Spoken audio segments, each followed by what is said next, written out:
Hi friends, welcome to PSC beginners. അപ്പോൾ നമ്മൾ ഇന്നലെ പറഞ്ഞു നിർത്തിയത് ബോയിൽസ് ലോയും ചാൾസ് ലോയും പറഞ്ഞു. ബോയിൽസ് ലോയിൽ തന്നെ പിന്നെയും ഒരു രണ്ട് കാര്യങ്ങൾ കൂടി പറയാനുണ്ട്. ബോയിൽസ് ലോയ്ക്ക് ഉദാഹരണങ്ങൾ: ജലത്തിൻ്റെ അടിയിൽ നിന്നും വരുന്ന വായു കുമിള. ജലത്തിൻ്റെ അടിയിലാകുമ്പോൾ എന്തായിരിക്കും? നന്നായിട്ട് അടിയിലാകുമ്പോൾ ചുറ്റുപാടുമുള്ള ജലത്തിൻ്റെ പ്രഷർ ആ വായു കുമിളയിലുണ്ടാകും. അപ്പോൾ ഫുൾ പ്രഷർ ഉണ്ടാകുന്ന സമയത്ത് വോളിയം കുറയും. അപ്പോൾ വായുക്കുമിള വളരെ അടിത്തട്ടിൽ, ജലത്തിൻ്റെ വളരെ അടിത്തട്ടിൽ എന്തായിരിക്കും? ഇപ്പോൾ സമുദ്രനിരപ്പ് അല്ലെങ്കിൽ സമുദ്രത്തിൽ അല്ലെങ്കിൽ പുഴയിലൊക്കെ നോക്കുകയാണെന്ന് വെച്ചാൽ ആ ജലത്തിൻ്റെ അടിയിൽ ആ വായുക്കുമിളയുടെ വലിപ്പം വളരെ ചെറുതായിരിക്കും. അതേസമയം അത് മുകളിലോട്ട് വരും തോറും ജലം അതിൻ്റെ മേലെ പ്രയോഗിക്കുന്ന പ്രഷർ കമ്മിയായിരിക്കും. കാരണം മുകളിലോട്ട് വരും തോറും അതിൻ്റെ വായുക്കുമിളൻ്റെ മേലെയുള്ള ജലത്തിൻ്റെ അളവ് കമ്മിയാണ്. അതുകൊണ്ട് തന്നെ അത് വായുക്കുമിളയിൽ മേലെ അപ്ലൈ ചെയ്യുന്ന പ്രഷർ കമ്മിയാവും. അങ്ങനെ പ്രഷർ കമ്മിയാവുന്ന സമയത്ത് എന്താകും? അതിൻ്റെ വോളിയം വികസിക്കും. അപ്പോൾ വായുക്കുമിള ചെറുതിൽ നിന്ന് വളരെ വികസിച്ച് വലുതായി കൊണ്ടിരിക്കും. ഇതേമാതിരി തന്നെയാണ് കാലാവസ്ഥ ബലൂണുകൾ സമുദ്രനിരപ്പിൽ നിന്ന് ഉയരുമ്പോൾ അതിൻ്റെ വലിപ്പം കൂടുന്നത്. ഇത് രണ്ടും ബോയിൽസ് ലോയ്ക്ക് ഒരു ഉദാഹരണമാണ്. ഇതില്ലാതെ ബോയിൽസ് ലോ പിന്നെ ക്വസ്റ്റ്യൻ പേപ്പറിൽ അങ്ങനെ ചോദിക്കാം.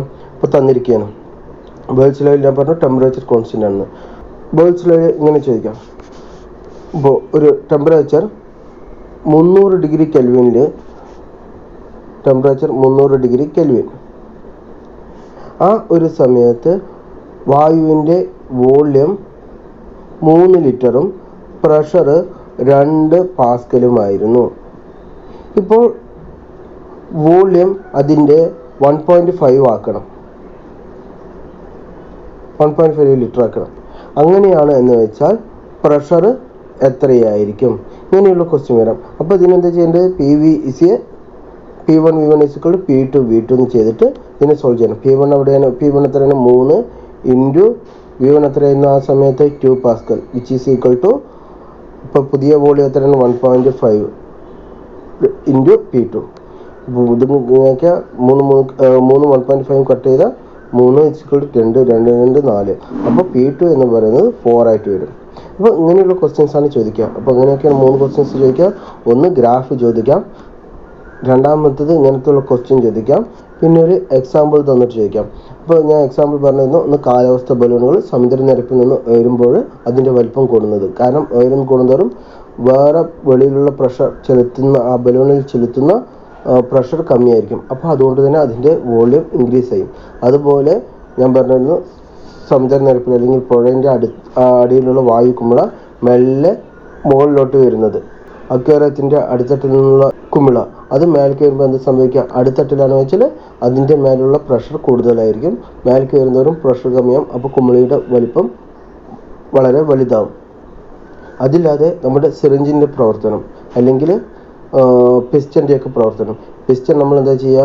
പിസ്റ്റൺ നമ്മൾ ഇങ്ങനെ പ്രഷർ ചെയ്യുന്ന സമയത്ത് അതിൻ്റെ വോള്യം, ആ വായു ഓക്യുപ്പൈ ചെയ്യുന്ന വോള്യം കമ്മിയാവും. ഇതൊക്കെ എക്സാമ്പിളാണ്. ഓക്കെ, ഇനി അടുത്തത് ചാൾസ് ലോ. ചാൾസ് ലോ എന്താ പറഞ്ഞത്? നമ്മൾ പ്രഷർ കോൺസ്റ്റൻ്റ് ആകുമ്പോൾ വോളിയം ടെമ്പറേച്ചറും തമ്മിലുള്ള റിലേഷൻ ആയിരുന്നു അത് കാണിക്കുക. അപ്പോൾ എങ്ങനെ ക്വസ്റ്റ്യൻ വരാം? ഇങ്ങനെ ക്വസ്റ്റ്യൻ വരാം. അതായത് ഒരു പ്രഷർ 2 പാസ്കലുള്ള ഒരു വാതകം, അതിൻ്റെ ടെമ്പറേച്ചർ T1 എന്ന് പറയുന്നത് 300 ഡിഗ്രി കെൽവിൻ ആയിരുന്നു. ഇതൊക്കെ വെറുതെ ഒരു എക്സാമ്പിൾ ഞാൻ പറഞ്ഞതായിരുന്നു. ആ ഒരു സമയത്ത് അതിൻ്റെ വോളിയം എന്ന് പറയുന്നത് 4 ലിറ്റർ ആയിരുന്നു. അങ്ങനെയാണ് വെച്ചാൽ അതിൻ്റെ T2 ടെമ്പറേച്ചർ 600 ഡിഗ്രി ആക്കിയാൽ അതിൻ്റെ വോളിയം എത്ര എന്ന് ക്വസ്റ്റ്യൻ ചോദിക്കാം, പ്രഷർ കോൺസ്റ്റൻ്റ് ആക്കി വെച്ചിട്ട്. അപ്പോൾ ഇതിന് നമ്മൾ എന്ത് ചെയ്യും? V1/T1 V2/T2. അപ്പോൾ വോളിയം എന്തിന് പ്രൊപ്പോർഷനാണ്? ടെമ്പറേച്ചറിന് പ്രൊപ്പോർഷനാണ്. 300 600 ആക്കിയാൽ എന്ത് സംഭവിക്കും? വോളിയം അതേപോലെ ഇൻക്രീസ് ചെയ്യും. വോളിയം എന്താവും? 8 ലിറ്റർ. ഓക്കെ, ക്ലിയർ ആണല്ലോ. ചാൾസ് ലോയ്ക്ക് എക്സാമ്പിൾ എന്ന് പറഞ്ഞാൽ നമ്മൾ കാറിൻ്റെയും ബൈക്കിൻ്റെയും ടയർ. അതിപ്പോൾ നമ്മൾ ഒരുപാട് ദൂരം ഓടിച്ചാൽ ഈ ഒരുപാട് ഘർഷണവും അതുപോലെ മൂവ്മെൻറ്റും കാരണം ടയറിൻ്റെ ടെമ്പറേച്ചർ ഇൻക്രീസ് ചെയ്യും. അപ്പോൾ ചാൾസ് ലോ എന്താ പറയുന്നത്? ചാൾസ് ലോ പറയുന്നത് volume is proportional to temperature. അപ്പോൾ ടെമ്പറേച്ചർ കൂടുമ്പോൾ എന്ത് സംഭവിക്കണം? വാതകത്തിന് വോളിയം കൂട്ടണം. പക്ഷേ ടയറിൻ്റെ ഒരു ഫിക്സഡ് ഇതാണ്. ഓക്കെ, അപ്പോൾ വോളിയം കൂട്ടാൻ വേണ്ടി വാതകം ശ്രമിച്ചുകൊണ്ടിരിക്കും. ഒരു പ്രത്യേക ടെമ്പറേച്ചർ എത്തിക്കഴിഞ്ഞാൽ ആ ടയറിന് ആ പ്രഷർ താങ്ങാൻ പറ്റാതെ ടയർ പൊട്ടിപ്പോകും. ഇത് വന്നിട്ട് നമ്മുടെ ആക്ച്വലി ചാൾസ് ലോയ്ക്ക് ഒരു ഉദാഹരണമാണ്. പിന്നെ ഒരു എക്സാമ്പിളാണ് നമ്മുടെ അമോണിയ പെട്ടെന്ന് ദ്രാവകാവസ്ഥയിൽ നിന്ന് വേഗത്തിൽ വാതകാവസ്ഥയിലേക്ക് മാറുന്ന ഒരു രാസവസ്തുവാണ്. അപ്പോൾ അത് തുറക്കുന്നതിന് മുമ്പ് എന്ത് ചെയ്യും? അല്പസമയം തണുത്ത വെള്ളത്തിൽ വെച്ചതിന് ശേഷമാണ് അതിൻ്റെ കുപ്പികൾ തുറക്കുന്നത്. അപ്പോൾ അതെന്തിനാണ് അങ്ങനെ ചെയ്യുന്നത്? അല്ലെങ്കിൽ അത് പെട്ടെന്ന് തന്നെ ദ്രാവക അമോണിയ എന്താവും? പെട്ടെന്ന് തന്നെ വാതകാവസ്ഥയിലേക്ക് മാറും. അതുകൊണ്ടാണ് അത് ചെയ്യുന്നത്. ഇനി നമുക്ക് അടുത്ത നിയമം നോക്കാം, അവഗാഡ്രോ നിയമം. അവഗാഡ്രോ നിയമം പഠിക്കുന്നതിന് മുമ്പ് നമുക്കൊരു ചെറിയൊരു ഇതെങ്ങനെ ഉണ്ടായി, അവഗാഡ്രോ എങ്ങനെ കണ്ടുപിടിച്ചെന്ന് നോക്കാം. അവഗാഡ്രോ കടയിൽ പോയിട്ട് അവഗാഡോ മേടിക്കാൻ പോയി. ഈ അവഗാഡോ മേടിക്കാൻ പോയ കടയിൽ എങ്ങനെയാണെന്ന് വെച്ചാൽ 1 ലിറ്റർ വ്യാളമുള്ള ഒരു ബോക്സിലാണ് അവർ അവഗാഡോ കൊടുക്കുന്നത്. അപ്പോൾ അവഗാഡോയ്ക്ക് എത്ര അവഗാഡോ വേണമായിരുന്നു? ഒരു 20 അവഗാഡോ വേണമായിരുന്നു. അപ്പോൾ കടക്കാരനടുത്ത് 2 ബോക്സിലായിട്ട് അവഗാഡോ കൊടുത്തു. ഒരു ബോക്സിൽ 10 ഉള്ള, അപ്പോൾ 2 ബോക്സ് കൊടുത്തു. അപ്പോഴാണ് അവഗാഡോ ചിന്തിച്ചത്, ഇനി ആൾക്കാർക്ക് വേണമല്ലോ, എനിക്ക് ഒരു 20 പോരാ, എനിക്കൊരു 50 വേണം പറഞ്ഞു. അപ്പോൾ കടക്കാരൻ വീണ്ടും 3 ബോക്സും കൂടി എടുത്ത് അവഗാഡോ 5 ബോക്സിലേക്ക് മൊത്തം 50 കൊടുത്തു. അപ്പോൾ അവഗാഡോ ചിന്തിച്ചു, കൂടുതൽ ഗണ്ണം വെച്ചാൽ കൂടുതൽ ബോക്സുകൾ വേണം, കൂടുതൽ വോള്യമുള്ള ബോക്സുകൾ വേണം. ഇതിനെ ബേസ് ചെയ്തിട്ട് വാതകത്തിൽ നിയമം ഉണ്ടാക്കി. അപ്പോൾ എങ്ങനെയാണ് വാതകത്തിൽ നിയമം ഉണ്ടാക്കിയ? സ്ഥിര താപനിലയിലും ടെമ്പറേച്ചർ കോൺസ്റ്റന്റ് ആകുമ്പോഴും അതേപോലെ പ്രഷർ കോൺസ്റ്റന്റ് ചെയ്യലും എന്ത് സംഭവിക്കും? വാതകങ്ങളുടെ വ്യാപ്തം കൂടുമ്പോൾ തന്മാത്രകളുടെ എണ്ണം കൂടും. അതായത് വാതകങ്ങളുടെ വ്യാപ്തം തന്മാത്രകളുടെ എണ്ണത്തിന് നേർ അനുപാതത്തിലായിരിക്കും. അതായത് അവഗാഡോ കൂടുതൽ വേണം വെച്ചാൽ കൂടുതൽ ബോക്സുകൾ വേണം. അതുപോലെ ടെമ്പറേച്ചർ കോൺസ്റ്റൻറ്റും പ്രഷർ കോൺസ്റ്റൻറ്റുമുള്ള വാതകത്തിൻ്റെ വ്യാപ്തം അത് തന്മാത്രകളുടെ എണ്ണത്തിന് അനുപാതത്തിലായിരിക്കും. ഇതാണ് അവഗാഡ്രോ നിയമം. ഞാൻ ഒന്നും കൂടി പറയാം. നമ്മളിപ്പോൾ ബലൂൺ സാധാരണ നിൽക്കുകയാണ്, നമ്മളൊന്ന് കുറച്ച് ഊതി, അപ്പോൾ കുറച്ച് തന്മാത്രകൾ കൊടുത്തു, അപ്പോൾ അതിൻ്റെ ബലൂണ് കുറച്ച് വീർത്തു. ഇനി നമ്മൾ കുറച്ചും കൂടി വാതകം കൊടുക്കുകയാണെങ്കിൽ, കുറച്ചും കൂടി ഊതുകയാണെങ്കിൽ കൂടുതൽ തന്മാത്രകൾ ബലൂണിൽ പോകുന്നു. അപ്പോൾ ബലൂണ് വീണ്ടും വികസിക്കുന്നു, അതായത് വോള്യൂം ഇൻക്രീസ് ആവുന്നു. ഇതുതന്നെയാണ് അവഗാഡ്രോ പറയുന്നത്. At constant temperature and pressure നമ്മൾ എന്ത് സംഭവിക്കാം? വാതകങ്ങളുടെ വ്യാപ്തം എന്ന് പറയുന്നത് തന്മാത്രകളുടെ എണ്ണത്തിന് അനുപാതത്തിലായിരിക്കും. തന്മാത്രകൾ നമ്മൾ കൂടുതൽ കൊടുക്കുകയാണെങ്കിൽ തന്മാത്രകളുടെ എണ്ണം കൂടുമ്പോൾ വാതകത്തിൻ്റെ വോള്യൂം ഇൻക്രീസ് ആകും. അതുപോലെ തന്മാത്രകളുടെ എണ്ണം കുറയ്ക്കുകയാണെങ്കിൽ വാതകത്തിൻ്റെ വ്യാപ്തം കമ്മിയാവും. ഇതിന് വീണ്ടും തിരിച്ചും പറയാം. ഒരു സ്ഥിര താപനിലയിലും മർദ്ദത്തിലും തുല്യ വ്യാപ്തത്തിൽ എടുത്തിരിക്കുന്ന ഏതൊരു വാതകത്തിലും തന്മാത്രകളുടെ എണ്ണം തുല്യമായിരിക്കും. അതായത് നിശ്ചിത താപനിലയിലും മർദ്ദത്തിലും തുല്യ എണ്ണം വാതക തന്മാത്രകൾ എടുത്താൽ അവയുടെ വ്യാപ്തം തുല്യമായിരിക്കും. അപ്പോൾ ഇതെന്താ പറയുന്നത്?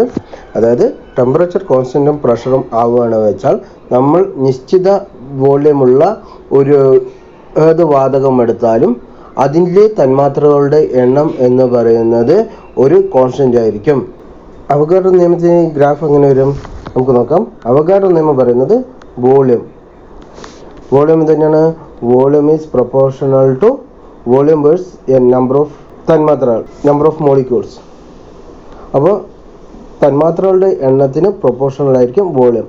അപ്പോൾ വോള്യൂം എങ്ങനെയായിരിക്കും? വോള്യൂം ഇൻക്രീസ് ചെയ്യുന്ന സമയത്ത് തന്മാത്രകളുടെ എണ്ണം കൂടും. വോള്യൂം ഇൻക്രീസ് ചെയ്യണം, തന്മാത്രകളുടെ എണ്ണം ഇൻക്രീസ് ചെയ്യും. ഇങ്ങനെയായിരിക്കും ഗ്രാഫ് വരിക. ഓക്കെ, ക്ലിയർ ആണല്ലോ. ഇനി അടുത്ത ലോ, കമ്പൈൻഡ് ഗ്യാസ് ഇക്വേഷൻ. അപ്പോൾ നമ്മൾ ഫസ്റ്റത്തെ ബോയിൽ ലോ എന്താ പറഞ്ഞത്? ബോയിൽ ലോയിൽ പറഞ്ഞു ടെമ്പറേച്ചർ കോൺസ്റ്റന്റ് ആയി വെക്കുന്ന സമയത്ത് പ്രഷർ എങ്ങനെയായിരിക്കും? Pressure is inversely proportional to 1/v. അടുത്ത ചാൾസ് ലോ എന്ന് പറഞ്ഞാൽ പ്രഷർ കോൺസ്റ്റന്റ് ആയി വയ്ക്കുമ്പോൾ വോള്യൂം എന്ന് പറയുന്നത് ടെമ്പറേച്ചറിന് പ്രൊപ്പോർഷണൽ ആയിരിക്കും. അടുത്ത ആൾ എന്ത് പറഞ്ഞു? അപ്പോൾ വി കമ്പൈൻ ചെയ്യുമ്പോൾ എന്ത് വരും? PV/T is a constant എന്ന് പറയും. അപ്പോൾ P1 V1/T1 is equal to P2 V2/T2. ഇതൊക്കെ എന്താണ്? ഒരു നിശ്ചിത മാസ് വാതകത്തിൻ്റെ ആയിരിക്കും. അപ്പോൾ നിശ്ചിത മാസ് വാതകത്തിൻ്റെ പ്രഷർ, വോള്യൂം, ടെമ്പറേച്ചർ ഇവ തമ്മിലുള്ള ഒരു സൂത്രവാക്യമാണ് കമ്പൈൻഡ് ഗ്യാസ് ഇക്വേഷൻ. അതാണ് P1 PV/T is a constant which is equal to P1 V1/T1 is equal to P2 V2/T2. Okay, ഇതാണ് കമ്പൈൻഡ് ഗ്യാസ് ഇക്വേഷൻ. ആപേക്ഷിക ആറ്റോമിക് മാസ്. ആപേക്ഷിക ആറ്റോമിക് മാസ് എന്ന് പറഞ്ഞാൽ ഒരു ആറ്റത്തിൻ്റെ മാസ് മറ്റൊരു ആറ്റത്തിൻ്റെ മാസുമായിട്ട് കമ്പയർ ചെയ്ത് പറയുന്നതാണ് ആപേക്ഷിക ആറ്റോമിക മാസ്. നമ്മൾ സാധാരണ കാർബൺ 12ൻ്റെ ആറ്റത്തിൻ്റെ മാസിനെ 12 കൊണ്ട് ഡിവൈഡ് ചെയ്തിട്ട് അതിനെ ഒരു യൂണിറ്റായി കണക്കാക്കും. ആ ഒരു യൂണിറ്റും മറ്റേ ആറ്റം എത്രത്തോളം വലുതാണ്, എത്രത്തോളം അതിന് മാസ് ഉണ്ട് എന്ന് പറയുന്നതാണ് ആപേക്ഷിക മാസ്. ഒന്നും കൂടി പറഞ്ഞുതരാം. കാർബൺ 12 ആറ്റത്തിൻ്റെ മാസിനെ 12 കൊണ്ട് ഡിവൈഡ് ചെയ്ത് കിട്ടുന്ന യൂണിറ്റിനെ ഒരു യൂണിറ്റായി എടുത്ത് ആ യൂണിറ്റിനേക്കാൾ എത്ര മടങ്ങ് വലുതാണ് വേറെ ആറ്റം എന്ന് പറയുന്നതാണ് ആപേക്ഷിക ആറ്റോമിക മാസ്. ഇതിന് ഈ മാസിന് നമ്മൾ എന്തൊക്കെ പറയും? ഏകീകൃത മാസ് എന്നും പറയും, യൂണിഫൈഡ് മാസം എന്നും വിളിക്കുന്നു. ഓക്കെ, ഇനി ശരാശരി ആറ്റോമിക മാസ്. എന്താണ് ശരാശരി ആറ്റോമിക മാസ്? ശരാശരി ആറ്റോമിക മാസ് എന്ന് പറഞ്ഞാൽ അങ്ങനെ ശരാശരി ആറ്റോമിക മാസ് ഇതെങ്ങനെ കണക്കാക്കുക? ശരാശരി ആറ്റോമിക് മാസ് കണക്കാക്കുക നമ്മുടെ മൂലകവും അതുപോലെ ഐസോടോപ്പും ഇവ പ്രകൃതിയിൽ എത്ര ശതമാനം ഉണ്ട് എന്ന് കണക്കാക്കി അവയുടെ വെയിറ്റ് കമ്പയർ ചെയ്ത് അതിൻ്റെ ആവറേജ് എടുക്കുന്നതാണ് ശരാശരി ആറ്റോമിക മാസ്. ഇപ്പം ഞാൻ പറയാം, നിയോണിൻ്റെ 20 ഓക്കെ. വേറെ അടുത്ത ഐസോടോപ്പ് എത്ര? നിയോൺ 21 ഉണ്ട്. അപ്പോൾ ഇതിൻ്റെ ശരാശരി ആറ്റോമിക് മാസ് നിയോൺ 21 വന്നിട്ട് 9.25 ആണ് പ്രകൃതിയിലുള്ളത്. അതേസമയം നിയോൺ എത്രയുണ്ട്? നിയോൺ 22 വന്നിട്ട് 9.25. നിയോൺ 21 എത്രയുണ്ട്? 0.27%. നിയോൺ 20 എത്രയുണ്ട്? 90.48. അപ്പോൾ ഇതിങ്ങനെ ആവറേജ് കണക്കാക്കുക. ഈ 90.48 into 20 plus 21 into 20 into 90.48 plus 21 into 0.27 plus 22 into 9.25 by 100. ഇങ്ങനെയാണ്. അപ്പോൾ എത്ര? 20.18. ഇങ്ങനെയാണ് ശരാശരി ആറ്റോമിക് മാസ് കണക്കാക്കുന്നത്. ഇതേപോലെ ക്ലോറിൻ്റെയും കണക്കാക്കാം. ക്ലോറിൻ തന്നിട്ടുണ്ട്. ക്ലോറിൻ വന്നിട്ട് ക്ലോറിൻ 35, അതുപോലെ ക്ലോറിൻ 37 വന്നിട്ടുമുണ്ട്. ഓക്കെ, ഐസോടോപ്പ് ഉണ്ട്. ഇത് വന്നിട്ട് 75%, ഇത് 25%. അപ്പോൾ ശരാശരി ആറ്റോമിക് മാസ് എത്ര വരും? 75 ഇൻറ്റു 35 പ്ലസ് 25 ഇൻറ്റു 37 ബൈ 100. അങ്ങനെ ചെയ്യുമ്പോൾ എത്ര വരും? 35.5 വരും. ഓക്കെ, അപ്പോൾ ഇതാണ് ശരാശരി ആറ്റോമിക് മാസ്. അപ്പോൾ എന്തൊക്കെയാണ് ആപേക്ഷിക ആറ്റോമിക് മാസ് എന്ന് പറയുന്നത്? കാർബൺ 12 ആറ്റത്തിൻ്റെ മാസിനെ 12 കൊണ്ട് ഡിവൈഡ് ചെയ്താൽ കിട്ടുന്ന വെയിറ്റിനെ ഒരു യൂണിറ്റായി എടുത്തിട്ട് ആ യൂണിറ്റുമായിട്ട് എത്ര മടങ്ങ് അധികമാണ് അടുത്ത മൂലകം അല്ലെങ്കിൽ അടുത്ത ആറ്റം എന്ന് പറയുന്നതാണ് അതിൻ്റെ ആറ്റോമിക് മാസ് എന്ന് പറയുന്നത്, അല്ലെങ്കിൽ ആപേക്ഷിക ആറ്റോമിക് മാസ് അല്ലെങ്കിൽ റിലേറ്റീവ് ആറ്റോമിക് മാസ് എന്ന് പറയുന്നത്. ശരാശരി ആറ്റോമിക് മാസ് എന്ന് പറഞ്ഞാൽ പ്രകൃതിയിൽ ഉണ്ടാകുന്ന ഐസോടോപ്പുകളുടെ പോപ്പുലേഷനും എത്ര പെർസെൻറ്റേജ് പോപ്പുലേഷൻ ഉണ്ട് അതുമായിട്ട് ഒരു ആവറേജ് എടുക്കുന്നതാണ് ശരാശരി ആറ്റോമിക് മാസ്. അതായത് എല്ലാ ഐസോടോപ്പുകളും കൂടിച്ചേർന്ന് അതിൻ്റെ പ്രൊപ്പോർഷൻ അനുസരിച്ച്, പോപ്പുലേഷൻ്റെ പ്രൊപ്പോർഷൻ അനുസരിച്ച് വെയിറ്റ് നോക്കി അതിൻ്റെ ആവറേജ് ചെയ്യുന്നതാണ് ശരാശരി ആറ്റോമിക് മാസ്. ഇനി അടുത്തത് നമുക്കൊരു മോൾ എന്നുള്ള സങ്കല്പം പഠിക്കാം. മോൾ എന്നുള്ള സങ്കല്പമല്ല, അതായത് ഒരു പദാർത്ഥം എടുക്കുന്നു. ആ പദാർത്ഥത്തിൽ 6.022 ഇൻറ്റു 10⁻23 കണികകൾ ഉണ്ടെങ്കിൽ ആ ഒരു പദാർത്ഥത്തിൻ്റെ അളവിനെയാണ് മോൾ എന്ന് പറയുന്നത്. എക്സാമ്പിൾ പറയുകയാണെങ്കിൽ ഓക്സിജൻ മോൾ, ഓക്സിജൻ്റെ വാതകം. ഓക്സിജൻ വാതകത്തിന് എത്രയാണ് മാസം എന്ന് പറയുന്നത്? ഓക്സിജൻ്റെ മാസം എന്ന് പറയുന്നത്, ഓക്സിജൻ വാതകത്തിൻ്റെ മാസം എന്ന് പറഞ്ഞാൽ 16 × 2 32. ഈ 32 ഗ്രാം ഓക്സിജൻ എടുത്താൽ അതിൽ എത്ര തന്മാത്രകളുണ്ടാവും? ഓക്സിജൻ്റെ തന്മാത്രകളുണ്ടാവും. ഓക്സിജൻ്റെ തന്മാത്രകൾ വന്നിട്ട് 6.022 ഇൻറ്റു 10⁻23 തന്മാത്രകളുണ്ടാവും. അപ്പോൾ അതിനെ പറയുന്ന പേരാണ്, 32 ഗ്രാമിനെ പറയുന്ന പേരാണ് ഒരു മോൾ. ഒരു മോൾ എന്ന് പറയുന്നത് അത്രയാണ് ഓക്സിജൻ്റെ കാര്യത്തിൽ 32 ഗ്രാമാണ്. ആ ഒരു മോൾ 6.022 ഇൻറ്റു 10⁻23 തന്മാത്രകളുണ്ടാവും. ഇനി ഈ ഓക്സിജൻ മൂലകം മാത്രമായിട്ട് എടുക്കുന്നത്. അപ്പോൾ എങ്ങനെയാണ്? 16 ഗ്രാം എടുത്താൽ അതിൽ 6.022 ഇൻറ്റു 10⁻23 ആറ്റങ്ങൾ ഉണ്ടാവണം. ഓക്കെ, ക്ലിയർ ആണല്ലോ? അപ്പോൾ അതാണ് ഉത്തരം പറയുന്നത്. ഇനി ഹൈഡ്രജൻ എടുക്കുന്നത്. ഹൈഡ്രജൻ ആണെങ്കിൽ ശരാശരി ആറ്റോമിക് മാസ് എത്ര പറയുന്നത് 1 ഓക്കെ. അപ്പോൾ ഹൈഡ്രജൻ മൂലകം എടുത്താൽ 1 ഗ്രാം ഹൈഡ്രജൻ എടുത്താൽ അതിൽ 6.022 × 10⁻23 ഉണ്ടാവും. അതുപോലെ തന്നെയാണ് ഓക്സിജൻ, സോഡിയം, കാർബൺ, നൈട്രജൻ. അതൊക്കെ എങ്ങനെയാണ്? ഓക്സിജൻ 16 ഗ്രാം എന്ന് പറയുന്നതാണ് അതിൻ്റെ 1 മോൾ. അതുപോലെ സോഡിയം 23, അതുപോലെ കാർബൺ 12, അതുപോലെ നൈട്രജൻ 14. ഇതാണ് ഇതിൻ്റെ മൂലകത്തിൻ്റെത്. അടുത്തത് നോക്കാം. കോപ്പർ. കോപ്പറിൻ്റെ ആപേക്ഷിക ആറ്റോമിക മാസ് എന്ന് പറയുന്നത് 63.5 ആണ്. ആപേക്ഷിക ആറ്റോമിക മാസത്തിന് നമ്മൾ എന്താ പറയുക? റിലേറ്റീവ് ആറ്റോമിക് മാസ് എന്ന് പറയുന്നത്. ഒരു മൂലകത്തിൻ്റെ ആപേക്ഷിക ആറ്റോമിക മാസിൻ്റെ അത്രയും ഗ്രാം അളവിൽ മൂലകം എടുത്താൽ അതിൽ എത്ര ആറ്റങ്ങൾ ഉണ്ടാവും? 6.022 ഉണ്ടാവും. ഈ 6.022 എന്ന് പറയുന്നതാണ് അതിൻ്റെ അവഗാഡ്രോ നമ്പർ എന്ന് പറയുന്നത്. അപ്പോൾ ഓക്സിജൻ എടുക്കുകയെന്ന് വെച്ചാൽ അതിൻ്റെ ആപേക്ഷിക ആറ്റോമിക മാസ് എന്ന് പറയുന്നത് 16 ആണ്. ആ 16 ഗ്രാം ഓക്സിജൻ എടുത്താൽ അതിൽ എത്ര ആറ്റങ്ങളുണ്ടാകും? 6.022 × 10⁻23 ആറ്റങ്ങളുണ്ടാകും. അതുപോലെ തന്നെ ഞാൻ പറഞ്ഞു സോഡിയത്തിന് 23, കാർബൺ 12 ഗ്രാം, നൈട്രജൻ 14 ഗ്രാം. ഇവ എടുത്താൽ അതിൽ അത്രയും 6.022 × 10⁻23 എടുക്കാം മൂലകങ്ങളുണ്ടാകും. ഇവിടെ ഞാനൊരു ടേബിൾ കാണിച്ചിട്ടുണ്ട്. അതിൽ കോപ്പറിൻ്റെ ആപേക്ഷിക ആറ്റോമിക് മാസ് എന്ന് പറയുന്നത് 63.5 ആണ്. അതിന് തന്നെയാണ് ഗ്രാം ആറ്റോമിക് മാസ് എന്ന് പറയുന്നത്. ഗ്രാം ആറ്റോമിക് മാസ് എന്ന് പറഞ്ഞാൽ അത്രയും അളവിൽ നമ്മൾ മാസ് എടുക്കുകയാണെങ്കിൽ അതിൽ 1 മോൾ ആറ്റങ്ങൾ ഉണ്ടാകും. 1 മോൾ ആറ്റങ്ങൾ എന്ന് പറഞ്ഞാൽ എന്താണ്? 1 മോൾ എന്ന് പറഞ്ഞാൽ 6.022 × 10⁻23 ആറ്റങ്ങളാണ്. ഓക്കെ. അപ്പോൾ കോപ്പറിൻ്റെ 63.5 ആണ് ആപേക്ഷിക ആറ്റോമിക മാസ്. അത്രയും ഗ്രാമിൽ എടുത്താൽ 1 മോൾ ആറ്റങ്ങളുണ്ടാകും. 1 മോൾ എന്ന് പറയുന്നത് 6.022 × 10⁻23 ആറ്റങ്ങളാണ്. ഇനി ഇരുമ്പ് 55.8 ആണ്. അതിലങ്ങനെ ആപേക്ഷിക ആറ്റോമിക മാസ് 55.8 ആണ്. ഗ്രാം ആറ്റോമിക മാസ് 55.8 ആണ്. 1 മോൾ ആറ്റങ്ങളുണ്ടാകും. 6.022 × 10⁻23 ആറ്റങ്ങളുണ്ടാകും. അതുപോലെ തന്നെ സിങ്ക് 65.3 ആണ് ആപേക്ഷിക ആറ്റോമിക മാസ്. ഗ്രാം ആറ്റോമിക മാസ് 65.3. ഓക്കെ. ആ ഗ്രാം ആറ്റോമിക മാസ് എന്ന് പറയുന്നത് 65.3 ഗ്രാമാണ്. അത്രയും ഗ്രാം എടുത്താലാണ് നമുക്ക് എത്ര ഉണ്ടാവുക? 1 മോൾ ആറ്റങ്ങൾ ഉണ്ടാവുക. അപ്പോൾ എന്താണ് ഗ്രാം ആറ്റോമിക മാസ് എന്ന് പറയുന്നത്? ആപേക്ഷിക ആറ്റോമിക മാസിൽ അത്രത്തോളം ഗ്രാമിൽ നമ്മൾ സാധനങ്ങൾ എടുത്താൽ, അത്രയും ക്വാണ്ടിറ്റി പദാർത്ഥം എടുത്താൽ അതിൽ 6.022 × 10⁻23 ആറ്റങ്ങൾ ഉണ്ടാകും.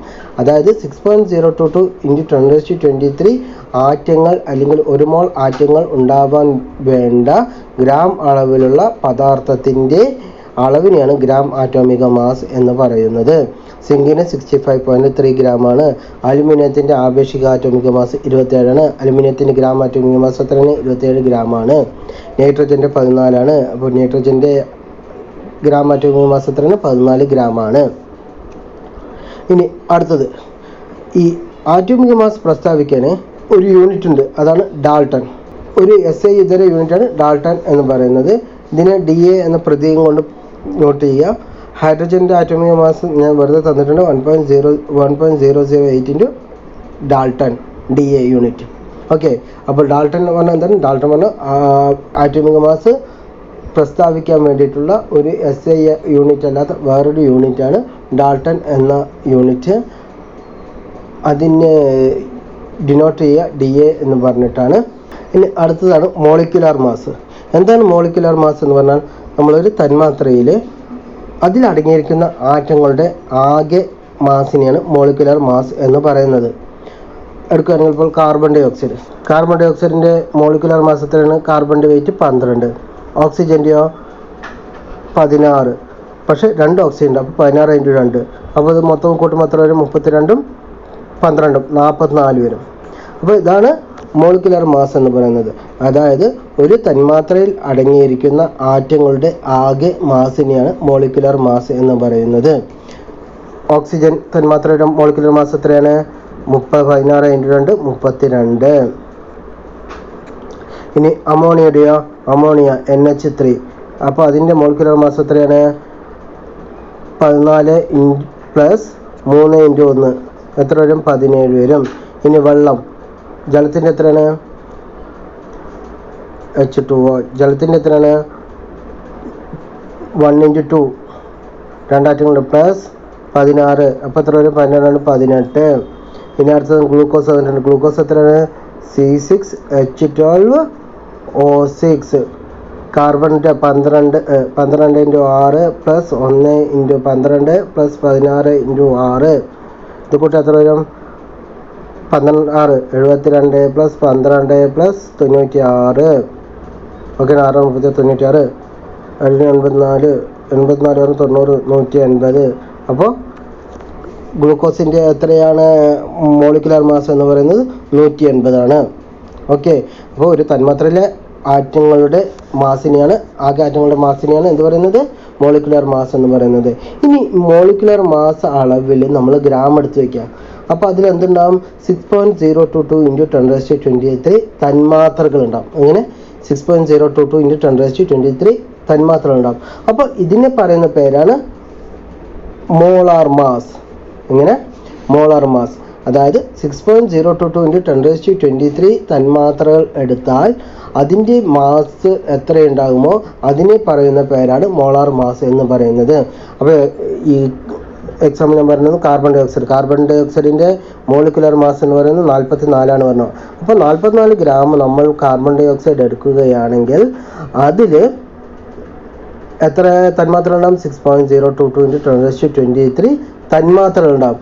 ഈ ഒരു ഗ്രാമിനെ പറയുന്ന പേരാണ് മോളാർ മാസ് എന്ന് പറയുന്നത്. അപ്പോൾ 44 എന്താണ്? മോളിക്കുലർ മാസാണ്. 44 ഗ്രാം മോളാർ മാസാണ്. ഒരു മോൾ തന്മാത്രകൾ ഉണ്ടാകാൻ വേണ്ടി എടുക്കേണ്ട സംയുക്തത്തിൻ്റെ അളവിനെയാണ് നമ്മൾ എന്ത് പറയുന്നത്? മോളാർ മാസ് എന്ന് പറയുന്നത്. ക്ലിയർ ആണല്ലോ? നമുക്കിനി അടുത്തതിലേക്ക് പോകാം. നമ്മൾ ഒരു ലോ പഠിച്ചിരുന്നു. അതായത് എന്താ ലോ? അവഗാഡ്രോ ലോ എന്താ പറയുന്നത്? നമ്മൾ വ്യാപ്തം കൂട്ടണം എന്ന് പറഞ്ഞാൽ നമ്മുടെ തന്മാത്രകൾ കൊടുക്കുന്നത് കൂടണം.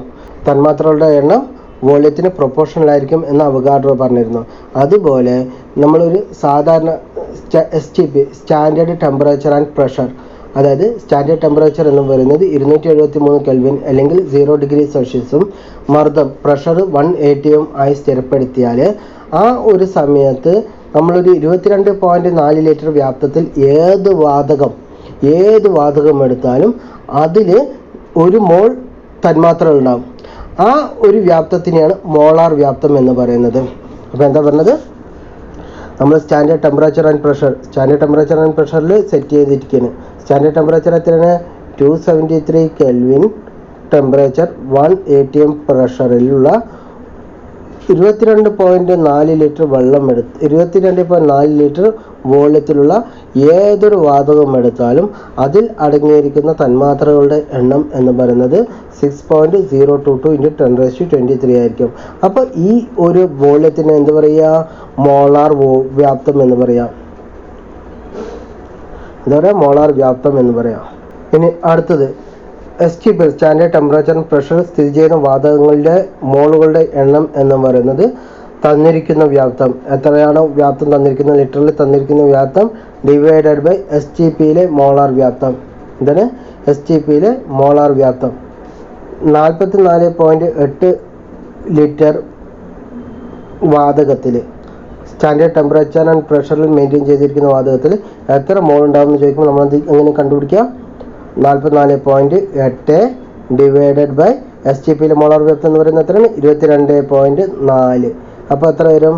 2 വരും. അപ്പോൾ 2 മോൾ വാതകം എന്ന് പറയും. അപ്പോൾ 2 മോൾ വാതകം പറഞ്ഞാൽ എത്ര ഉണ്ടാകും? 2 ഇൻറ്റു 6.022 ഇൻറ്റു 10⁻³ തന്മാത്രകൾ അതിലുണ്ടാകും. ഞാൻ ഒരു ഹൈഡ്രജൻ ഇത് ഇവിടെ കാണിച്ചിട്ടുണ്ട്, അത് ഞാൻ വരയ്ക്കാം. 1 മോൾ ഹൈഡ്രജൻ ഓക്കെ, 1 മോൾ ഹൈഡ്രജൻ ഇത് എന്ന് പറയുന്നത് ഇവിടെ തന്മാത്രകളുടെ ഇതിലെടുക്കുകയെന്ന് വെച്ചാൽ നമുക്ക് 22.4 ലിറ്റർ STPയിലുള്ള ഹൈഡ്രജൻ വാതകമായിരിക്കും.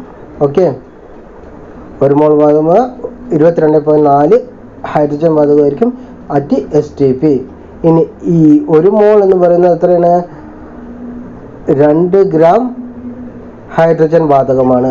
അപ്പോൾ 2 ഗ്രാം ഹൈഡ്രജൻ വാതകം എടുത്താൽ അതിൽ 1 മോൾ ഹൈഡ്രജൻ വാതകം എന്ന് പറയാം. അതിൽ 6.022 ഇൻറ്റു 10⁻23 തന്മാത്രകൾ ഉണ്ടാകും. എത്ര? 6.022 ഇൻറ്റു 10⁻23 തന്മാത്രകൾ ഉണ്ടാകും. അത്രയും തന്മാത്രകളാണ് ഇവിടെ. ഓക്കെ, ഇനി ഇത് ആറ്റങ്ങളുടെ കണക്ക് പറയുകയാണെങ്കിൽ ഇവിടെ 2 മോൾ ഹൈഡ്രജൻ ആറ്റങ്ങൾ ഉണ്ടാവും. 2 മോൾ ഹൈഡ്രജൻ ആറ്റങ്ങൾ ഉണ്ടാവും. കാരണം രണ്ട് ഹൈഡ്രജൻ ആറ്റങ്ങൾ ചേർന്നിട്ടാണ് ഒരു തന്മാത്ര ഉണ്ടാകുന്നത്. ഓക്കെ, ഇനി 2 × 6.022 × 10⁻23 ആറ്റങ്ങൾ ഉണ്ടാവും. അതുപോലെ ഇതിനെന്താ പറയുക, ഒരു മോളാർ മാസ് ഹൈഡ്രജൻ എന്ന് പറയാം.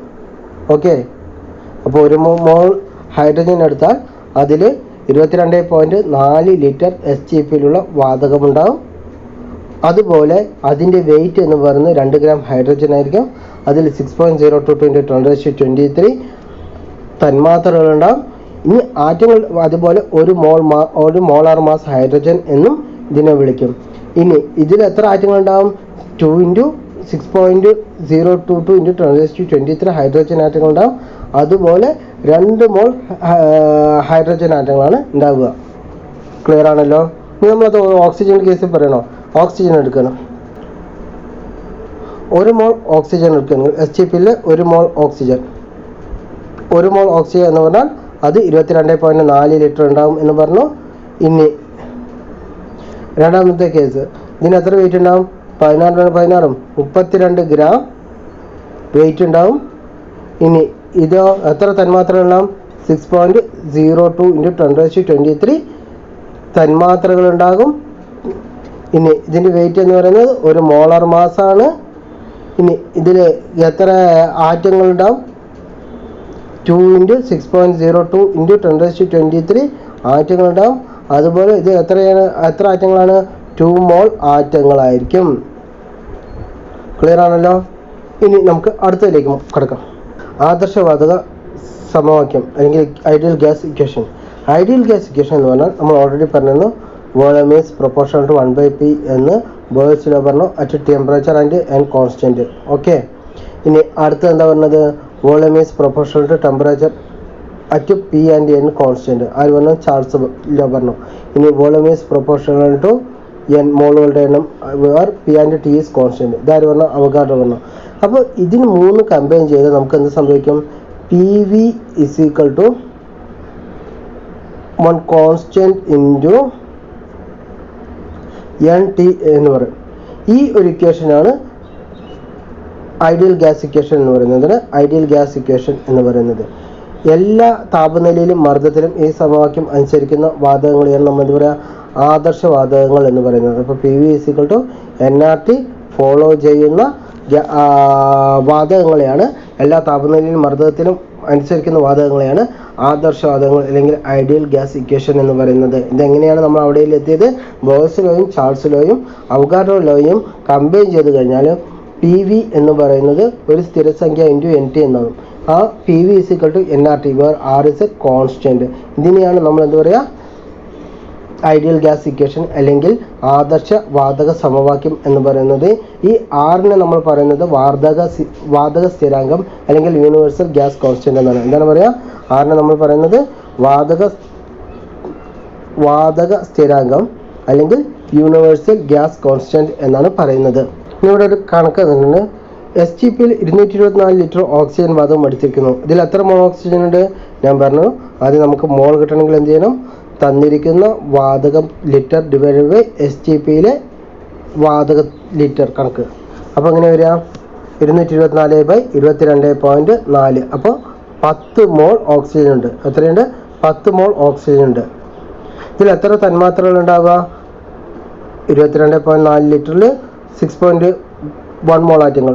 224 1 മോൾ ആറ്റങ്ങളിലെ തന്മാത്രകൾ 22.4 ലിറ്ററിൽ 1 മോൾ തന്മാത്രകൾ ഉണ്ടാവും. അപ്പോൾ 6.022 × 10⁻23 ഉണ്ടാവും. അപ്പോൾ 224 ലിറ്റർ ഓക്സിജനിൽ എത്ര ഉണ്ടാവും? 10 × 6.022 × 10⁻23 തന്മാത്രകൾ ഉണ്ടാകും. ഇനി എത്രയും ഓക്സിജൻ വാതകത്തിൻ്റെ മാസ് കണക്കാക്കുക. ഓക്സിജൻ മാസിൻ്റെ വാതകം എത്രയായിരിക്കും? 22.4 ലിറ്റർ ഓക്സിജന് വെയിറ്റ് എന്ന് പറയുന്നത് 32 ആണ്. അപ്പോൾ 224 ലിറ്ററിൻ്റെയോ 320 ഗ്രാം. ക്ലിയർ ആണല്ലോ? ആറ്റോമിക് മാസ് 16 ആണ്. ഓക്സിജൻ തന്മാത്ര ആകുമ്പോൾ 2 ഓക്സിജൻ, അപ്പോൾ 32 വരും. ഓക്സിജൻ എങ്ങനെ എഴുതുക? O2 എന്നാണ് എഴുതുക. അപ്പോൾ 2 × 16 32 ഗ്രാം ഓക്സിജൻ എടുത്താൽ അതിൽ 22.4 ലിറ്റർ ഉണ്ടാവും. അതായത് അതിൽ 1 മോൾ വാതകങ്ങളുണ്ടാവും, 1 മോൾ വാതക തന്മാത്രകൾ ഉണ്ടാവും. അതായത് 6.022 × 10⁻23 വാതക തന്മാത്രകൾ ഉണ്ടാകും. ഇനി അടുത്തൊരു ക്വസ്റ്റ്യൻ, STP സൂക്ഷിച്ചിരിക്കുന്ന ചുവടെയുള്ള സാമ്പിളുകൾ തുല്യ വ്യാപ്തമുള്ളവ കണ്ടെത്തുക. ഏതാണ്? 64 ഗ്രാം ഓക്സിജൻ. 64 ഗ്രാം ഓക്സിജൻ എന്ന് പറഞ്ഞാൽ അത് എത്ര വെയിറ്റ് ഉണ്ട്, എത്ര മോളുണ്ട്? 64 ഗ്രാം പറയുമ്പോൾ അതിന് 32 ഗ്രാമാണ് 1 മോൾ. അപ്പോൾ 64 ഗ്രാമിൽ 2 മോളുണ്ട്. ഇനി 44 ഗ്രാം കാർബൺ ഡൈ ഓക്സൈഡ് എത്ര മോളുണ്ട്? 1 മോളുള്ളൂ. 2 × 6.022 × 10⁻NH3 തന്മാത്രകൾ എന്ന് പറഞ്ഞാൽ എത്രയാണ്? അപ്പോൾ 2 മോൾ ആറ്റങ്ങൾ. അപ്പോൾ എയും സിയും ഒരേ വെയിറ്റ് ഉള്ളവയാണ്. ഇതെന്തിനാണ് ഈ ക്വസ്റ്റ്യൻ ചെയ്ത് വെച്ചാൽ മോളിനെ കുറിച്ചും തന്മാത്രകളെ കുറിച്ചും അതിൻ്റെ വെയിറ്റിനെ കുറിച്ചും കറക്റ്റായിട്ട് അറിയാനാണ്, എക്സാം ഹാളിൽ പോയിട്ട് ഡൗട്ട് അടിക്കാതിരിക്കാനാണ് ഇതൊക്കെ നമ്മൾ ചെയ്ത് നോക്കുന്നത്. അടുത്തതാണ് ഗേ-ലുസാക്ക് ലോ. എന്താണ്? ഗേ-ലൂസാക്സ് ലോ.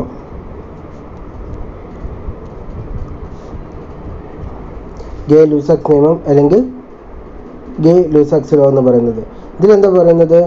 ഒരു നിശ്ചിത മാസ് വാതകത്തിൻ്റെ മർദ്ദവും താപനിലയും തമ്മിലുള്ള ബന്ധമാണ് ഗേ-ലൂസാക്ക് ലോ പ്രസ്താവിക്കുന്നത്. നമുക്കറിയാം, പ്രഷർ കൂടുമ്പോൾ pressure is directly proportional to temperature. Pressure കൂടുമ്പോൾ ടെമ്പറേച്ചർ കൂടും. അതായത് നമ്മളിപ്പോൾ ഒരു സിലിണ്ടർ എടുക്കുകയാണ്, ആ സിലിണ്ടറിലുള്ള വാതകം ഒരു വോള്യത്തിൽ നിൽക്കുകയാണ്. നമ്മൾ എന്ത് ചെയ്തു? അതിന് പ്രഷർ ചെയ്തു. പ്രഷർ ചെയ്യുന്ന സമയത്ത് വോള്യം സ്ഥിരമായിട്ട് പ്രഷർ ചെയ്യുന്ന സമയത്ത്, പ്രഷർ കൂട്ടുന്ന സമയത്ത് അതിൻ്റെ ടെമ്പറേച്ചർ ഇൻക്രീസ് ആവും. നമ്മൾ വോളിയം കൂട്ടാണ്ട് നമ്മളത് മനസ്സിലാലോചിച്ചാൽ മതി. നമ്മൾ ആ സിലിണ്ടറിന് മാക്സിമം പ്രഷർ ചെയ്തു. മാക്സിമം പ്രഷർ ചെയ്തിട്ട് വീണ്ടും പ്രസ് ചെയ്യാൻ നോക്കുന്ന സമയത്ത് വോളിയം അവിടേക്കും പോകാനില്ല, അത് മാക്സിമം എത്തി. പിന്നെയും ഇൻക്രീസ് ചെയ്യുന്ന സമയത്ത് അതെന്താ സംഭവിക്കുക വെച്ചാൽ ആ വാതക തന്മാത്ര ചൂടാവാനാണ് തുടങ്ങുക. അതാണ് ഈ നിയമം എന്ന് പറയുന്നത്. ഗേ-ലൂസാക്ക് ലോ എന്ന് പറഞ്ഞാൽ എന്താണ്? പ്രഷറും ടെമ്പറേച്ചറും തമ്മിലുള്ള റിലേഷൻ കാണിക്കുന്ന നിയമമാണ് ഗേ-ലൂസാക്സ് ലോ. അത് പറയുന്നത് pressure is directly proportional to temperature at constant volume. അപ്പോൾ ഇതിൻ്റെ ഗ്രാഫ് എങ്ങനെയായിരിക്കും? ഗേ-ലൂസാക്ക് ലോൻ്റെ ഗ്രാഫ് നമ്മൾ പ്രഷർ ഒരു ഭാഗത്തും ടെമ്പറേച്ചർ ഒരു ഭാഗത്തും വെച്ചാൽ പ്രഷർ ഇൻക്രീസ് ചെയ്യുന്ന പോലെ ടെമ്പറേച്ചർ ഇൻക്രീസ് ചെയ്യും. ഓക്കെ, ഇതാണ് ഗേ-ലൂസാക്ക് ലോയുടെ ഗ്രാഫ് എന്ന് പറയുന്നത്. അടുത്തത് പിന്നെ ഡാൾട്ടൻ്റെ ഭാഗിക മർദ്ദ നിയമം. എന്താണ്? ഡാൾട്ടൻ്റെ ഭാഗിക മർദ്ദ നിയമം.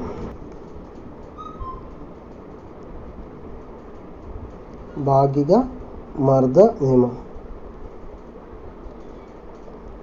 ഡാൾട്ടൻ്റെ ഭാഗിക മർദ്ദ നിയമം. അപ്പോൾ ഡാൾട്ടൻ്റെ ഭാഗിക മർദ്ദ നിയമം എന്താ പറയുന്നത് വെച്ചാൽ, ഇതിന് മുമ്പ് ഒരു കഥയുണ്ട്. അതായത് ഡാൾട്ടൻ അവരോട് ക്രിക്കറ്റ് കളിക്കാൻ പോയപ്പോൾ അവിടെ ഒരു കള്ളക്കളി കളിച്ച് ഡാൾട്ടനെ ഓരോരുത്തർ തല്ലി. അതായത് വിക്കറ്റ് കീപ്പർ തല്ലി, എതിർ ടീമിലെ വിക്കറ്റ് കീപ്പർ, ബൗളേഴ്സ്, അതുപോലെ ഫീൽഡർമാർ തല്ലി. അപ്പോൾ അദ്ദേഹത്തിന് വിചാരിച്ചത്, അദ്ദേഹത്തെ അനുഭവപ്പെട്ട ടോട്ടൽ വേദന എന്ന് പറയുന്നത് അവിടെയുള്ള ഓരോരുത്തരും തല്ലിയ തല്ലിൻ്റെ വേദനയുടെ സമ്മാണ്. അതുമാതിരി നമ്മൾ വാതകങ്ങളിൽ അപ്ലൈ ചെയ്താൽ, ഡാൾട്ടനെ ആലോചിച്ച് എന്താണ് വാതകങ്ങളെ കുറിച്ച് ആലോചിച്ചപ്പോൾ ഡാൾട്ടൻ പറഞ്ഞു, ഒരു മിശ്രിതത്തിലെ വാതകങ്ങൾ നമ്മൾ എടുക്കുകയാണെങ്കിൽ അതിൽ ഘടകവാതകങ്ങളുണ്ടാകും. ഒരു മിശ്രിതമാണ്, അപ്പോൾ അതിലൊരു ഘടകവാതകങ്ങളുണ്ട്, അതിൽ ഘടകവാതകങ്ങളുണ്ടാകും. അപ്പോൾ ഈ മിശ്രിതത്തിലെ ടോട്ടൽ മർദ്ദം എന്ന് പറയുന്നത് ആ ഘടകവാതകങ്ങൾ പ്രയോഗിക്കുന്ന ഭാഗിക മർദ്ദത്തിൻ്റെ സമമായിരിക്കും ഒരു മിശ്രിതത്തിലെ ടോട്ടൽ പ്രഷർ എന്ന് പറയുന്നത്. അപ്പോൾ എന്താണ് ഭാഗിക മർദ്ദം? ഭാഗിക മർദ്ദം പറഞ്ഞാൽ ഒരു മിശ്രിതത്തിൽ ഒരു പർട്ടിക്കുലർ വാതകം ചെലുത്തുന്ന മർദ്ദമാണ് ഒരു ഭാഗിക മർദ്ദം എന്ന് പറയുന്നത്. സപ്പോസ് ഇപ്പോൾ ഒരു ഗ്യാസ് മിശ്രിതം എടുക്കണം. ആ ഒരു മിശ്രിതത്തിൽ 3 ഗ്യാസ് ഉണ്ട് വയ്ക്കാം. ABC എന്ന് 3 വാതകങ്ങളുണ്ട്. എഴുതാം. ടോട്ടൽ മിശ്രിതം എന്ന് പറയുന്നത് A+B+C എന്നീ 3 വാതകങ്ങളുടെ മിശ്രിതമാണ്. അപ്പോൾ എയുടെ ഭാഗിക മർദ്ദം എന്ന് പറയുന്നത് PA ആണ് വയ്ക്കുക. ബിയുടെ ഭാഗിക മർദ്ദം എന്ന് പറയുന്നത് PB ആണ് വയ്ക്കുക. അതുപോലെ സിയുടെ ഭാഗിക മർദ്ദം എന്ന് പറയുന്നത് PC ആണ് വയ്ക്കുക. അപ്പോൾ ടോട്ടൽ പ്രഷർ എന്ന് പറയുന്നത് ഓരോരോ ഘടക വാതകങ്ങളും പ്രയോഗിക്കുന്ന ഭാഗിക മർദ്ദത്തിന് സമമായിരിക്കും നമ്മുടെ ടോട്ടൽ പ്രഷർ എന്ന് പറയുന്നത്. ഇതാണ് ഡാൾട്ടൻ്റെ ഭാഗിക മർദ്ദ നിയമം. ഇനി നമ്മൾ ഓൾറെഡി പറഞ്ഞിരുന്നു ഐഡിയൽ ഗ്യാസ് ഇക്വേഷൻ പറഞ്ഞിരുന്നു. പക്ഷേ ഐഡിയൽ ഗ്യാസ് ഇക്വേഷൻ പറഞ്ഞാൽ ഐഡിയലായിട്ടുള്ള, അതായത് ആദർശകമായിട്ടുള്ള വാതകങ്ങൾ ഫോളോ ചെയ്യുന്നതായിരിക്കും. പക്ഷേ യഥാർത്ഥത്തിൽ വാതകങ്ങൾ അങ്ങനെ ഫോളോ ചെയ്യാൻ നിൽക്കില്ല. ഓക്കെ, യഥാർത്ഥ വാതകങ്ങൾ എന്ത് ചെയ്യും, അവ ഐഡിയൽ ഗ്യാസ് ഇക്വേഷന് സ്ലൈറ്റ് വേരിയേഷൻസ് ഉണ്ടാകും. ഇതിന് കാരണം എന്താണ് പറയുന്നത്, ഇതിനുള്ള കാരണം അന്തർ തന്മാത്ര ബലങ്ങളാണ്. എന്താണ്, തന്മാത്രകൾ തമ്മിൽക്കിടയിലുള്ള ബലങ്ങളാണ് ഈ ഐഡിയൽ ഗ്യാസ് ഇക്വേഷന് ഡീവിയേഷൻ യഥാർത്ഥ വാതകങ്ങൾ കാണിക്കുന്നത്. അപ്പോൾ അതിന് ചെറിയ ഗ്രാഫ് ഉണ്ട്, നമ്മൾ ഓൾറെഡി പറഞ്ഞു. നമ്മൾ ആദ്യം ബോയിൽസിൽ കൊടുക്കണമെങ്കിൽ PV എന്ന് പറയുന്നത് ഫസ്റ്റ് പ്രഷർ കൂടുമ്പോൾ വോളിയം കുറവായിരിക്കും, അതുപോലെ വോളിയം കൂടുമ്പോൾ പ്രഷർ കൂടുതലായിരിക്കും. ഇതാണ് ഐഡിയൽ ഗ്യാസ് ഇക്വേഷൻ. പറഞ്ഞാൽ റിയൽ ഗ്യാസ് ഇങ്ങനെയായിരിക്കും ഫോളോ ചെയ്യുന്നത്. ഒന്നും കൂടി പറയാം, ഐഡിയൽ ഗ്യാസ് ഇങ്ങനെയാണ് വെക്കുന്നത് വെച്ചാൽ റിയൽ ഗ്യാസ് ഫോളോ ചെയ്യുന്നത് ഇങ്ങനെയായിരിക്കും. ഓക്കെ, PV വരുന്ന കോൺസ്റ്റൻ്റ് ആയിരുന്നു പറഞ്ഞു, പക്ഷേ ഇതെല്ലാം ചെറിയ ഡീവിയേഷൻ ഉണ്ടാകും. ഓക്കെ, ഇതാണ് യഥാർത്ഥ വാതകങ്ങളുടെ സ്വഭാവം.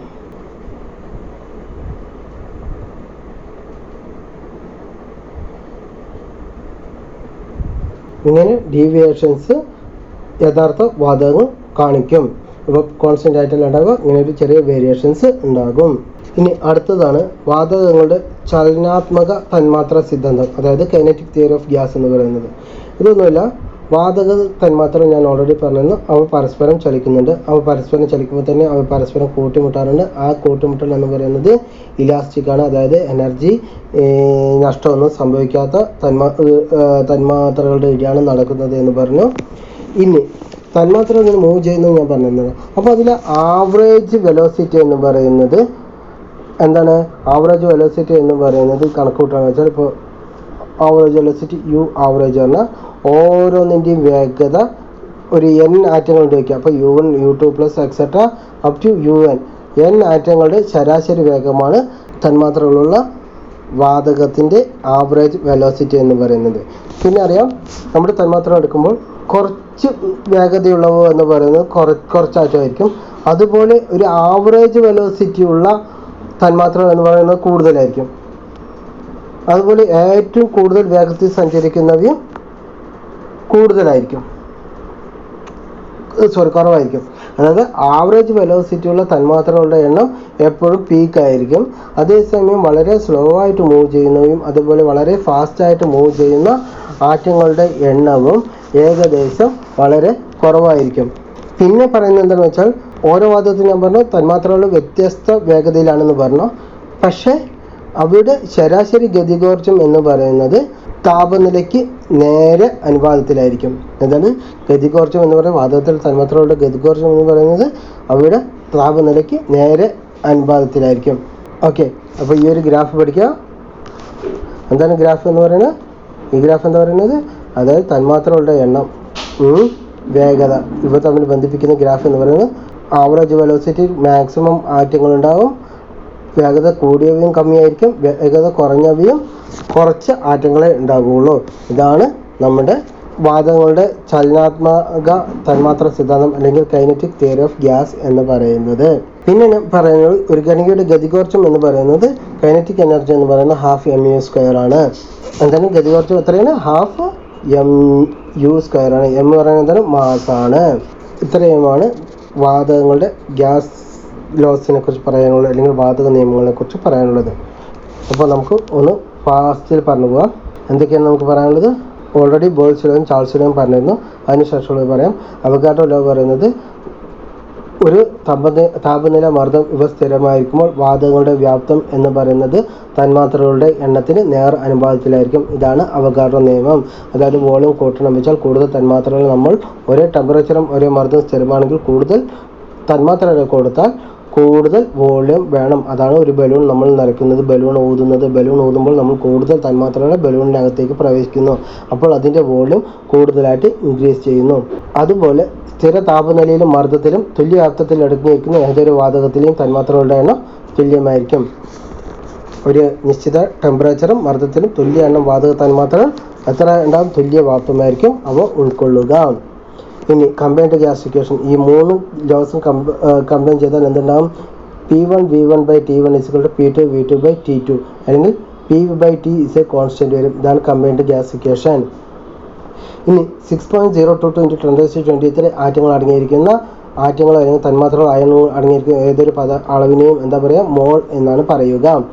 ഇത് അവഗാഡ്രോ നമ്പർ എന്നാണ് പറയുന്നത്.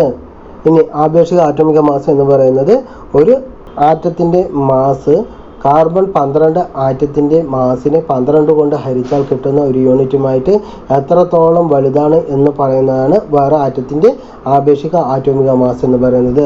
അതേസമയം ശരാശരി ആറ്റോമിക മാസ് എന്ന് പറഞ്ഞാൽ പ്രകൃതിയിൽ കാണപ്പെടുന്ന ഐസോടോപ്പുകളുടെ പേഴ്സൻറ്റേജ് പോപ്പുലേഷൻ എടുത്ത് അതിൻ്റെ ആവറേജ് വെയിറ്റ് കാണുന്നതാണ് ശരാശരി ആറ്റോമിക മാസ് എന്ന് പറയുന്നത്. ഇനി ഒരു മൂലകത്തിൻ്റെ ആപേക്ഷിക ആറ്റോമിക മാസിൻ്റെ അത്രയും ഗ്രാം നമ്മൾ വസ്തു എടുത്താൽ അതിൽ ആ മൂലകം എടുത്താൽ അതിൽ 6.022 × 10⁻23 ആറ്റങ്ങൾ ഉണ്ടാകും. ഈ മാസിനെയാണ് നമ്മൾ എന്ത് പറയുന്നത്, ഗ്രാം ആറ്റോമിക മാസ് എന്ന് പറയുന്നത്. ഓക്സിജൻ എടുക്കുകയാണെങ്കിൽ ഓക്സിജൻ്റെ 16 ഗ്രാമാണ് ഗ്രാം ആറ്റോമിക മാസ് എന്ന് പറയുന്നത്. ആ ഗ്രാം ആറ്റോമിക മാസ് 6.022 × 10⁻23 ആറ്റങ്ങൾ ഉണ്ടാകും. ഈ ഒരു വെയിറ്റിനെ ഗ്രാം ആറ്റോമിക മാസ് അല്ലെങ്കിൽ ഒരു മോൾ ആറ്റങ്ങൾ അതിലുണ്ടാകും. ഇനി അടുത്തതാണ് ഒരു തന്മാത്രയിൽ ആകെ അടങ്ങിയിരിക്കുന്ന മാസിനെയാണ് മോളിക്കുലർ മാസ് എന്ന് പറയുന്നത്. ആ മോളിക്കുലർ മാസിൻ്റെ അളവിൽ അത്രയും ഗ്രാം സംയുക്തമെടുത്താൽ ഒരു മോൾ തന്മാത്രകൾ ഉണ്ടാകും. ഇപ്പോൾ കാർബൺ ഡൈ ഓക്സൈഡ് എടുക്കുകയാണെങ്കിൽ കാർബൺ ഡൈ ഓക്സൈഡിൻ്റെ മോളിക്കുലർ മാസ് എന്ന് പറയുന്നത് 12 + 16 × 2 44 അതിൻ്റെ മോളാർ മാസ് എന്ന് പറഞ്ഞാൽ 44 ഗ്രാമാണ്. ആ 44 ഗ്രാം കാർബൺ ഡൈ ഓക്സൈഡ് എടുത്താൽ അതിൽ 6.022 × 10⁻23 തന്മാത്രകൾ ഉണ്ടാകും. ഇനി ഡാൾട്ടൺ പറഞ്ഞ വേറൊരു യൂണിറ്റ് ഉണ്ട്. ആറ്റോമിക് മാസിന് അളക്കാൻ വേണ്ടിയിട്ടുള്ള ഒരു SI യൂണിറ്റ് അല്ലാത്ത വേറൊരു യൂണിറ്റാണ് ഡാൾട്ടൺ യൂണിറ്റ് എന്ന് പറയുന്നത്. അതിനെ ഡിനോട്ട് ചെയ്യുന്നത് DA എന്നാണ്. ഇനി അടുത്തതാണ് സ്റ്റാൻഡേർഡ് ടെമ്പറേച്ചർ ആൻഡ് പ്രഷറിൽ നമ്മൾ എടുക്കുകയാണെങ്കിൽ ഒരു വാതകം എടുക്കുകയാണ് 22.4 ലിറ്റർ വാതകം എടുക്കുകയാണെങ്കിൽ അതിൽ 6.022 × 10⁻23 ആറ്റങ്ങൾ ഉണ്ടാകും. ഇതിനെയാണ് STPയിലെ മോളാർ വ്യാപ്തം എന്ന് പറയുന്നത്. സ്റ്റാൻഡേർഡ് ടെമ്പറേച്ചർ എന്ന് പറയുന്നത് 273 കെൽവിൻ, പ്രഷർ എന്ന് പറയുന്നത് 1 atm. അപ്പോൾ STP സ്ഥിതി ചെയ്യുന്ന വാതകങ്ങളുടെ മോളുകളുടെ എണ്ണം എന്ന് പറയുന്നത് തന്നിരിക്കുന്ന വാതകത്തിൻ്റെ വ്യാപ്തം എത്ര ലിറ്ററിലാണോ അതിനെ STPയിലെ മോളാർ വ്യാപ്തം കൊണ്ട് ഡിവൈഡ് ചെയ്താൽ അതിൽ എത്ര മോൾ വാതകങ്ങൾ ഉണ്ടാകും, എത്ര മോളുകൾ ഉണ്ടാകും എന്ന് നമുക്ക് കണ്ടുപിടിക്കാം. ഐഡിയൽ ഗ്യാസ് ഇക്വേഷൻ എന്താ പറയുന്നത്, PV = nRT ആണ്. നമ്മളെല്ലാ ഇക്വേഷൻസ് കമ്പൈൻ ചെയ്തെടുത്താൽ PV is proportional to T എന്ന് കിട്ടും. അത് PV = nRT ആണ്. R എന്ന് പറയുന്നത് യൂണിവേഴ്സൽ ഗ്യാസ് കോൺസ്റ്റന്റ് അല്ലെങ്കിൽ വാതക സ്ഥിരാങ്കം എന്ന് പറയുന്നു. ഇനി വേറെ എന്താ പറയുന്നത്, ഡാൾട്ടൻ്റെ ഭാഗിക മർദ്ദം പറഞ്ഞു. ഡാൾട്ടൻ്റെ ഭാഗിക മർദ്ദം എന്താ പറയുന്നത്, ഒരു മിശ്രിതത്തിലെ വാതകത്തിൻ്റെ ആകെ മർദ്ദം എന്ന് പറയുന്നത് അതിലെ ഘടകവാതകങ്ങളുടെ മർദ്ദത്തിൻ്റെ പ്രയോഗിക്കുന്ന ഭാഗിക മർദ്ദത്തിൻ്റെ സമ്മായിരിക്കും ഒരു മിശ്രിതത്തിലെ ടോട്ടൽ പ്രഷർ എന്ന് പറഞ്ഞു. ഇനി അടുത്തതാണ് kinetic theory of gas. Kinetic theory of ഗ്യാസിൽ എന്താ പറയുന്നത്, ഒരു വാതകം എടുക്കുകയാണെങ്കിൽ അതിലെ ആവറേജ് വെലോസിറ്റി എന്ന് പറയുന്നത് U1 + U2 + etc. /n ആറ്റങ്ങളുണ്ട്. അപ്പോൾ n ഇതായിരിക്കും ആവറേജ് വെലോസിറ്റി എന്ന് പറയുന്നത്. അതുപോലെ ആവറേജ് വെലോസിറ്റി ഉള്ള ആറ്റങ്ങൾ എന്ന് പറയുന്നത് ഏറ്റവും കൂടുതലും തന്മാത്രകളുടെ എണ്ണം കൂടുതലും, അതുപോലെ കുറച്ച് സ്പീഡിലും അതുപോലെ കൂടുതൽ സ്പീഡിലും സഞ്ചരിക്കുന്ന ആറ്റങ്ങളുടെ എണ്ണം എന്ന് പറയുന്നത് കുറവുമായിരിക്കും. പിന്നെ ഇവയുടെ കൈനറ്റിക് എനർജി കണക്കുകൂട്ടാനുള്ള ഇക്വേഷനാണ് ½mv². U എന്ന് പറയുന്നത് വെലോസിറ്റിയാണ്, m പറയുന്നത് മാസാണ്. ഇന്നത്തേക്ക് ക്ലാസ് വൈൻഡപ്പ് ചെയ്യാണ്. ക്ലാസ് ഇഷ്ടപ്പെട്ടാൽ ലൈക്ക് ചെയ്യുക, ഷെയർ ചെയ്യുക, സബ്സ്ക്രൈബ് ചെയ്യുക. Thank you.